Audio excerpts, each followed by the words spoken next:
right, grad students, buckle up, because today we are diving deep into a sociology classic.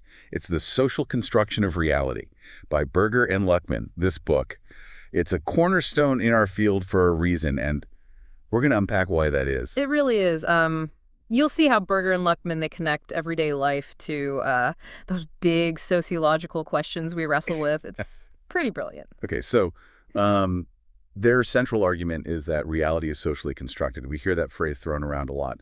But what's the deeper meaning here? What are they really getting at? Yeah, it's not just like, oh, everyone has their own opinion, man. It's way more than that. It's like they're examining the very processes that shape how we see the world, like what we even consider real in the first place. So it's not just about having different opinions. Exactly. They're arguing against this idea that there's an objective reality just kind of existing out there, independent of us. They're saying, no, our everyday reality is actively constructed. It's built through our interactions, the meanings we share, the institutions we create. That makes sense. Yeah. So for example, like how would they illustrate that idea? They have this one quote that I think captures it perfectly. The sociologist is forced by the very logic of his discipline to ask, if nothing else, whether the difference between the two realities may not be understood in relation to various differences between the two societies. Whoa, okay, that's a powerful statement. And it kind of gets at how sociologists can't just assume everyone experiences reality the same way. Right. We got to investigate those differences. We got to figure out how those varying perceptions of what's real even come to be. Okay, I'm hooked. Tell me more. How do they break all of this down? Well, one of their big concepts is this idea of habitualization. Habitualization. Okay, break that down for me. Basically, any action that we repeat, frequently, it becomes a pattern, a habit. This saves us mental energy, and it forms the foundation of everything from like our little personal routines to these like massive societal institutions.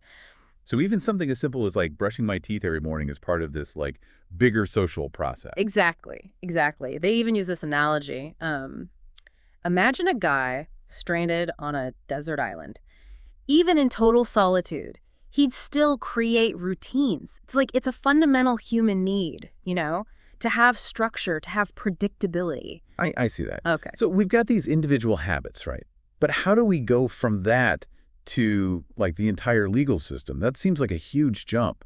It is. It's a process they call reciprocal typification. Reciprocal typification. Yeah. It's not just that I develop a habit, right? It's that we as a society start to expect certain actions from certain types of people in certain situations. Okay, can you give me a real world example of that? I'm having trouble picturing it. Sure. Think about a classroom, right?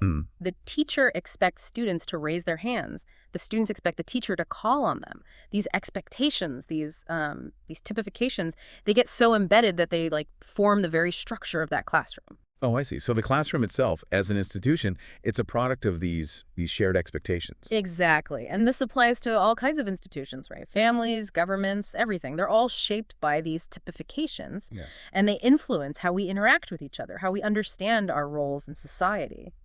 So it's not just habits. It's these shared habits, these shared expectations that like create this sense of order, this sense of predictability. Right. Exactly. So what's the next step in this whole construction process? Okay, so once these typifications and institutions kind of solidify, they go through a process called objectivation. Subjectivation. Yeah. And it's basically the products of human activity, like language, laws, or even social rules, They start to take on this objective quality. They start to feel external to us, like they have a life of their own. So it's like they become real in a very tangible way, even though at the end of the day, we created them. Yeah. Think about language. We created language. But once it exists, it shapes how we think, how we communicate. It feels real, and we have to learn its rules, its structure to function in society. It almost sounds like we get trapped by our own creations. Is that what they're getting at? Not necessarily trapped. They call it a dialectical relationship. We create these institutions, but then those institutions, they turn around and shape us. It's this constant back and forth between human agency and the social structures we create. I like that. So we're both the architects and the inhabitants of this socially constructed reality. Exactly. And it's through this ongoing process of, habitualization, typification, and objectivation that our world takes shape. This is making me think about knowledge. Like, how does all this influence how we know what we know? That's a great point. That's a really important part of their argument. They say, in everyday life, our knowledge is very pragmatic. Yeah, practical. We take most of it for granted. We don't need to understand the intricacies of how a car engine works to drive a car, right? You don't need to be a mechanic. Exactly. We just need to know how to operate it. So we function on like a need-to-know basis. Yeah. We have this practical knowledge that helps us, move through our daily lives.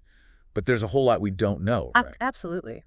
They use this metaphor of a cone of light to describe this. Like our immediate experience, that's brightly illuminated, but outside of that cone, there's a lot we don't fully grasp. And to navigate all that darkness, we rely on experts and those typifications, right? Like, I trust a mechanic to fix my car because I don't have that specialized knowledge. Exactly. We can't be experts in everything, so we rely on others to fill those gaps in our knowledge. And we use those social roles, those typifications we talked about, to make sense of the people we encounter. Okay, that makes a lot of sense.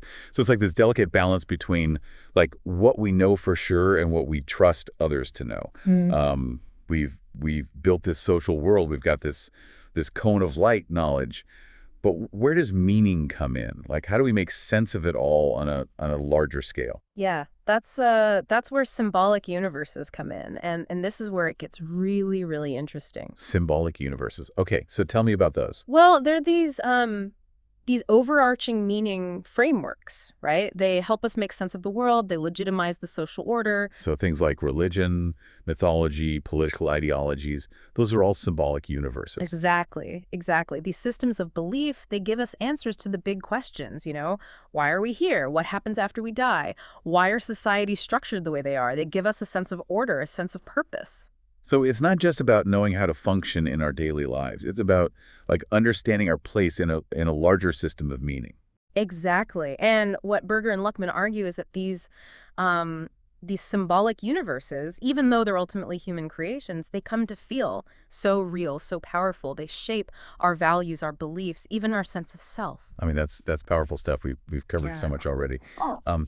But before we move on, I'm curious about how it all like holds together. We've built this social reality, but how do we keep it from just falling apart? That's a great question, and it leads us to one of their most fascinating ideas, the mechanisms of reality maintenance. But I think that's a good place to pause for now, and we can pick up with those mechanisms in part 2 of our deep dive. Yeah.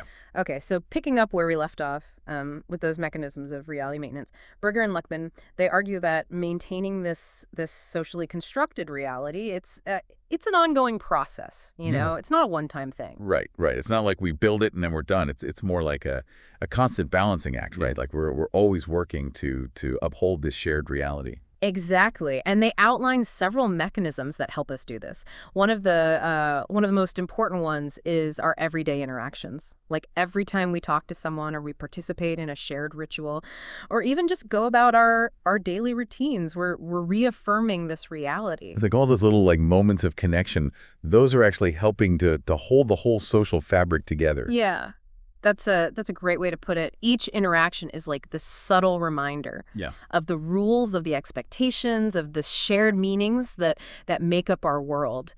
And they point out that these confirmations, they're particularly powerful when they come from significant others, the people we really depend on. So our closest relationships, those play a key role in maintaining our sense of reality. Oh, absolutely. Our loved ones, our friends, our mentors, they provide this constant stream of validation. It helps us feel grounded in this shared world. That makes sense. But what about when things go wrong? Like when our reality is disrupted or challenged? Yeah, that's a good question. And that's where what Berger and Luckmann call crisis maintenance comes in. They use the example of how societies deal with death. Death? Yeah, death. It's like the ultimate threat to our taken for granted reality. Right, because it forces us to confront the limits of our knowledge. Yeah. And the fragility of our own existence. Exactly.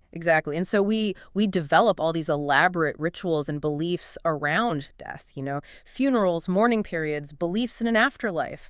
These mechanisms, they help us cope with that existential crisis, and they help us maintain a sense of order. So even in the face of death, we find ways to reaffirm our social reality. Yes.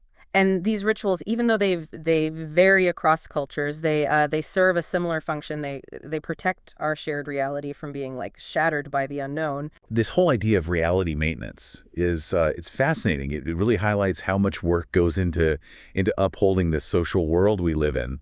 But I'm also curious about how that reality can like change. If it's constructed, it must also be capable of being like transformed, right? Absolutely. And Berger and Luckmann, they delve into this in their discussion of secondary socialization and alternation. Secondary socialization. Is that like when we learn a new skill Hmm. or take on a new role? It's more than that. It involves internalizing a whole new subworld, like a specific set of knowledge, values, and behaviors that are associated with a particular institution or social group.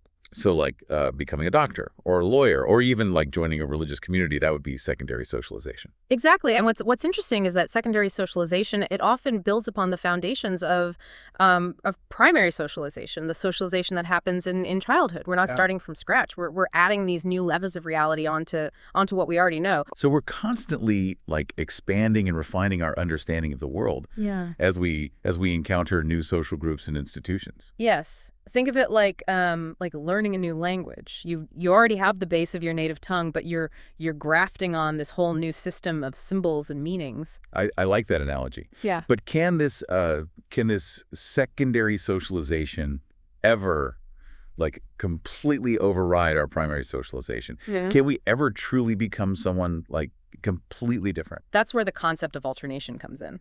Berger and Luckmann, they describe it as a radical transformation of subjective reality, like a shift so profound that it requires dismantling and rebuilding a person's entire understanding of the world, of themselves. So it's not just adding new layers, it's a fundamental shift in how we perceive reality. Exactly. And they argue that this kind of transformation usually happens under very specific social conditions. They highlight the importance of what they call a plausibility structure. Plausibility structure. Right, yeah. It's basically a social group that provides a new alternative reality. And it supports the individual as they go through this radical shift. So you need that group to kind of validate that new reality, to make it feel real. Yeah. And within that group, you need significant others, people you emotionally depend on, people who guide you through this process of resocialization. So it's like a complete immersion in a new world. Yeah. A new way of seeing things. Exactly. And Berger and Luckmann, they point out that this process can be quite intense, even traumatic. You know, the individual has to reinterpret their past, their previous beliefs, their relationships in light of this new reality. It sounds like a complete overhaul of their identity. It can be. They talk about techniques of reinterpretation where the individual might even like fabricate new memories just to create a sense of consistency with their new identity. Wow, that's heavy stuff. So alternation is like the extreme version of secondary socialization, a complete break from the old reality. Yes. And they contrast it with situations where secondary socialization builds more gradually upon primary socialization, like learning a new profession. In those cases, there's less of a rupture, more of an integration of new knowledge and roles. But even in those less extreme cases, they acknowledge that there can be like discrepancies, conflicts between the different realities we internalize. Right? Oh, absolutely. Think about the potential clashes between the values and beliefs we learn at home, at school, in our peer groups, in our workplaces. These competing realities, they can create a lot of tension, a lot of internal conflict. So even without a dramatic alternation experience, we're constantly negotiating between these different realities, different versions of ourselves. Yes, exactly. And Berger and Luckmann suggest that this is a key characteristic of modern complex societies. We have access to a wider range of knowledge, beliefs, social groups than ever before. And this creates both opportunities and challenges for identity formation. It's interesting. It makes me think about how, like with the rise of the internet and social media, you know, we're exposed to even more diverse and often conflicting realities. I wonder what Berger and Luckmann would have to say about that. That's a great question, and it actually leads us to another key concept they explore, the idea of pluralism. But I think that's a perfect segue into the final part of our deep dive. Okay, so we ended on pluralism. Yeah. What did Berger and Luckmann have to say about that? Well, they saw it as as a kind of natural outcome of, of how complex modern societies are. Like we've got this specialized division of labor, right? And all this knowledge floating around and so many different beliefs and values. So instead of one dominant reality that everyone kind of agrees on, we've got these multiple, sometimes even competing realities coexisting. Right. And it's not just like one big symbolic universe anymore. It's more like, you've got all these smaller universes, each one with its own like internal logic and ways of understanding the world. Yeah, that makes sense. Think about all the different subcultures we have, the political ideologies, even those online communities. Each one kind of offers a unique perspective. Exactly. And Berger and Luckmann, they pointed out that this pluralism thing, it can be a source of conflict for sure, but it can also be a catalyst for creativity. Like when different realities collide, they challenge each other, and that can lead to new ideas, even new social formations. So it's not always a bad thing to have all these multiple realities competing for our attention. It just means we need to find ways to navigate all this complexity. Right. And they really believe that being able to understand and respect different perspectives, even the ones that challenge our own, that was crucial in a pluralistic society.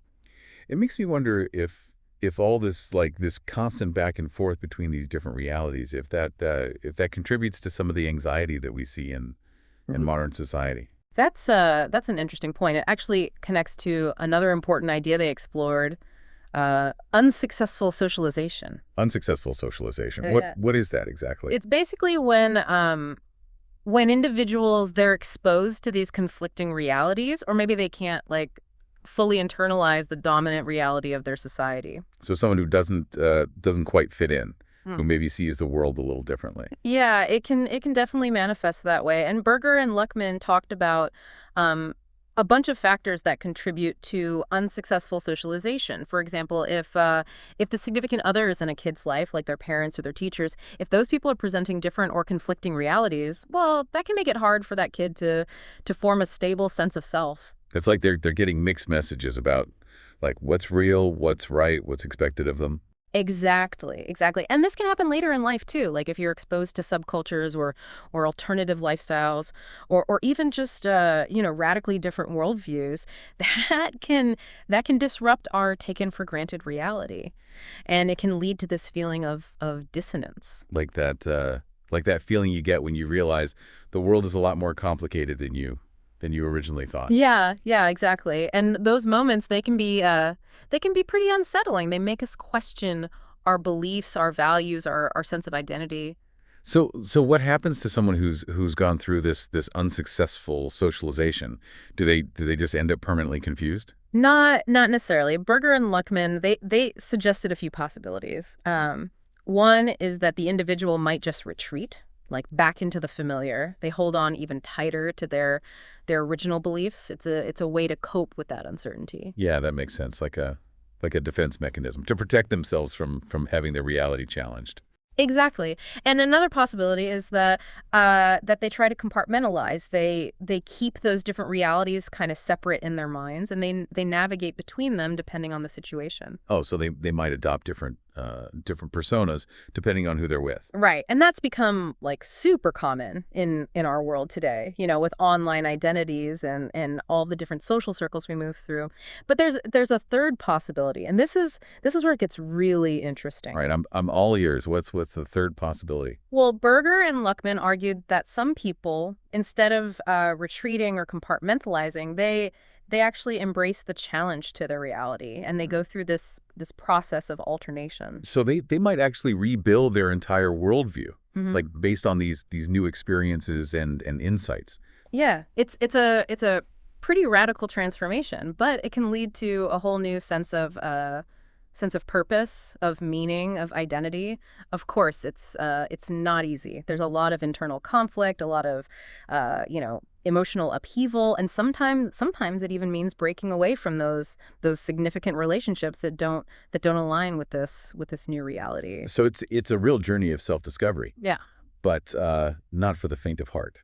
That's a great way to put it. But at the end of the day, I think what Berger and Luckmann's work really shows us is that reality isn't static. It's not this fixed thing. It's fluid. It's dynamic, and it's shaped by our choices, our interactions, and how we interpret those things. And that, as sociologists, our job is to study these processes, right? To understand how realities are constructed, how they're maintained, how they're challenged, and how they're ultimately transformed. That's what makes sociology so fascinating and so relevant, especially in a world where multiple realities are constantly like vying for our attention. I think we've done a pretty good job unpacking some of those complexities today. We've definitely covered a lot of ground from the foundations of knowledge to the mechanisms of reality maintenance to secondary socialization and the transformative power of alternation. And it all started with a simple question: what is reality? And as we've seen, the answer is far from simple, but that's part of what makes sociology so great. It encourages us to question our assumptions, to see the world through new lenses, to recognize that that even those most taken for granted aspects of our lives, those are products of social processes. I think Berger and Luckmann would be proud. Well, thanks for taking this deep dive with me. It's been a pleasure.